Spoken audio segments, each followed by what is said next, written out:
All media ન્યૂઝમાં આપનું સ્વાગત છે। હું છું સભી શેખ। જોઈએ આજના નવા સમાચારો। ભરૂચ જિલ્લામાં ભર ઉનાળાની સત્ર દરમિયાન વાતાવરણમાં અચાનક પલટો જોવા મળ્યો હતો। જિલ્લાના 9 તાલુકાઓમાં ગઈકાલે ભારે પવન સાથે વરસાદ વરસતા વાતાવરણમાં ઠંડક પ્રસરી ગઈ હતી। ખાસ કરીને આમોદ અને જંબુસર તાલુકાના ગ્રામ્ય વિસ્તારોમાં કમોસમી વરસાદ નોંધાયો હતો, જેના કારણે ખેડૂતો અને ગ્રામજનોમાં પણ ચર્ચાનો વિષય બન્યો હતો। બીજી તરફ ભરૂચ શહેરમાં વરસાદે વહીવટી તંત્રની કામગીરીની પોલ ખોલી દીધી હતી।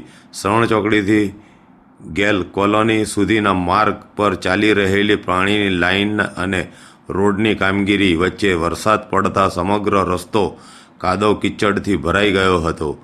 માર્ગ પરની માટી ધોવાઈ જતા વાહન ચાલકોને ભારે હાલાકીનો સામનો કરવો પડ્યો હતો અને કેટલાક વાહન ચાલકો પટકાયા હોવાના બનાવો પણ સામે આવ્યા હતા।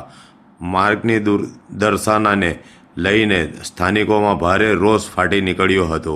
લાંબા સમયથી મંદગતિએ ચાલી રહેલી કામગીરીના કારણે લોકો પરેશાન હોવાનું જણાવી વહીવટી તંત્ર અને ચૂંટાયેલા પ્રતિનિધિઓ સામે નારાજગી વ્યક્ત કરી હતી। સ્થાનિકોને ઉગ્ર વિરોધ જોતા તાલુકા પંચાયત અને જિલ્લા પંચાયતના ચૂંટાયેલા સભ્યો સ્થળ પર દોડી આવ્યા હતા। સ્થળ પર પહોંચેલા સભ્યોને સ્થાનિકોએ આડે હાથ લેતા તાત્કાલિક કામગીરી પૂર્ણ કરી લોકોને રાહત આપવાની માંગ ઉઠી હતી। વરસાદ બાદ સર્જાયેલી પરિસ્થિતિએ વિકાસ કાર્યોની ગતિ અને આયોજન સામે અનેક સવાલો ઊભા કર્યા છે।